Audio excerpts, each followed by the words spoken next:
ഞാന് ചെറുപ്പത്തില് എന്താ പറയാ ഇതേപോലെ ഡ്രാമ നാടകങ്ങൾ ചെയ്യുക, നാടകം സാഹിത്യ അക്കാദമി ഡ്രാമ ചെയ്തിട്ടുണ്ട്, ക്യാമ്പുകളിൽ നിൽക്കുക, പിന്നെ കുറെ ഈ കലാപരമായിട്ട് ഇപ്പൊ ഇതേപോലെ ഈ യൂത്ത് ഫെസ്റ്റിവല്, മറ്റ് കലോത്സവങ്ങള് ഇതിലൊക്കെ പങ്കെടുക്കുക, ആ ഒരു പരിപാടിയായിരുന്നു. പക്ഷെ എനിക്ക് അതുകൊണ്ട് തന്നെ എനിക്ക് ചെറുപ്പത്തില് എന്റേതായ ഒരു എന്താ പറയാ അഭിപ്രായങ്ങൾ ഉണ്ടായിരുന്നു. എനിക്ക് എന്റേതായ എന്താ പറയാ എനിക്ക് ഇന്നതാണ് എന്റെ സ്റ്റാൻഡ് എന്ന് പറയലുണ്ടായിരുന്നു. കറക്റ്റ് നോ പറയേണ്ടടുത്ത് നോ പറയാ അറിയായിരുന്നു. നോ പറയേണ്ടടുത്ത് ഞാൻ നോ പറയും. അപ്പൊ എന്റെ അച്ഛനും അമ്മയും അത് പ്രതീക്ഷിച്ചിരുന്നില്ല ആ ടൈമിൽ. ഞാൻ ആരും ഇവിടെ കുറ്റം പറയല്ല കേട്ടോ, ഇതാണ് ഉണ്ടായൊരു സംഭവം.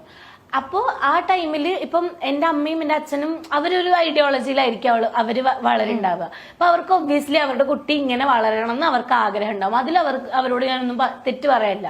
പക്ഷെ ഞാൻ ഒരുപാട് ആൾക്കാരെ കണ്ടും ഒരുപാട് സ്ഥലങ്ങളിൽ എന്താ പറയാ എക്സ്പീരിയൻസ് കിട്ടിയിട്ടും നമ്മളും ഒരുപാട് വളരുമല്ലോ. അങ്ങനെ ഞാനും അച്ഛനും തമ്മിൽ ഭയങ്കര ഐഡിയോളജി പരമായിട്ട് ഭയങ്കര അപ്പോ ആ ഒരു ടൈമിൽ എന്നൊക്കെ പറഞ്ഞു കഴിഞ്ഞാൽ എന്റെ അച്ഛൻ ഭയങ്കര കൺസർവേറ്റീവ് ആയിട്ട് ചിന്തിക്കുന്ന ഒരാളാണ്. അത് അദ്ദേഹത്തിന്റെ ഇഷ്ടമാണ്, അദ്ദേഹത്തിന്റെ ലൈഫാണ്. പക്ഷെ അതിലോട്ട് എനിക്ക് ചിന്തിക്കാൻ അറിയാത്ത ഒരാളായിരുന്നു ഞാൻ.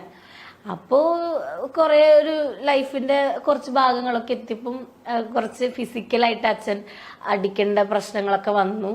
പക്ഷെ അത് അച്ഛനും അത് വേദന ഉള്ള അച്ഛന് വിഷമമാണ് ആ കാര്യത്തിൽ. ഒരിക്കലും ഞാൻ അച്ഛന് കുറ്റം പറയില്ല. ബട്ട് അതിന്റെ എന്റെ ലൈഫിൽ ഉണ്ടായ ഒരു കാര്യം പറയാം. അപ്പൊ അച്ഛനും അതിപ്പോ ആലോചിക്കുമ്പോ അച്ഛൻ കരയാറുണ്ട്. അപ്പോ അന്ന് തന്നെ അച്ഛൻ അടിക്കേണ്ടി വന്നു ആ ഒരു സാഹചര്യത്തില്. കാരണം ഞാനും വീട്ടിൽ നിന്ന് ഇറങ്ങി പോവും എന്നൊക്കെ ഉള്ള ഒരു മൊമെന്റിലായിരുന്നു ഇരിക്കണ്ടായിരുന്നെ. അപ്പൊ ഞാൻ ഇറങ്ങി പോവാനും പാടില്ല. അപ്പൊ അച്ഛൻ എന്നെ കുറെ തല്ലിയത് അച്ഛൻ്റെ ഒരു സ്ട്രെങ്ത് വെച്ചിട്ട് കുറച്ച് കൂടിപ്പോയി. അപ്പം എനിക്ക് എന്താ പറയാ മൂക്കുന്ന ബ്ലഡ് വരലും യൂറിനേറ്റ് ചെയ്യുമ്പോൾ ബ്ലഡ് വരലും അങ്ങനെയൊക്കെ കുറച്ച് സീനൊക്കെ ആയി. അപ്പൊ അത് കഴിഞ്ഞപ്പം ഞാൻ പറഞ്ഞു, അതായത് ഞാൻ വീട്ടിൽ നിൽക്കണില്ല.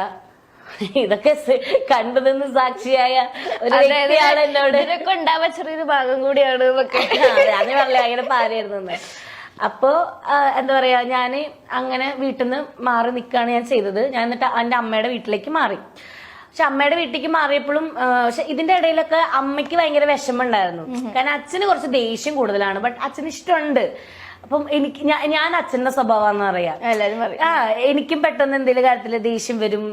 നിന്റെ അച്ഛനെ പോലെ തന്നെയാണ് എന്നൊക്കെയാ പറയാം. അപ്പൊ ഞാൻ അച്ഛനും കൂടെ ഫൈറ്റ് എങ്ങനെ മാനേജ് ചെയ്യാൻ പറ്റില്ല. അങ്ങനെ ഞാൻ മാറി നിൽക്കണു. അപ്പൊ ഒരുപാട് വിഷമങ്ങൾ എന്റെ അമ്മയ്ക്ക് ഉണ്ടായിരുന്നു. ഒരു 3 മാസത്തോളൊക്കെ ഞാൻ വീട്ടിൽ നിന്ന് മാറി നിന്നു. മീൻസ് എന്റെ അമ്മയുടെ വീട്ടിലേക്ക് മാറി നിന്നു. എന്നിട്ട് ഞാൻ ആലോചിച്ചു എന്തായാലും ഒന്ന് ഫിനാൻഷ്യലി ഇൻഡിപെൻഡന്റ് ആവണം.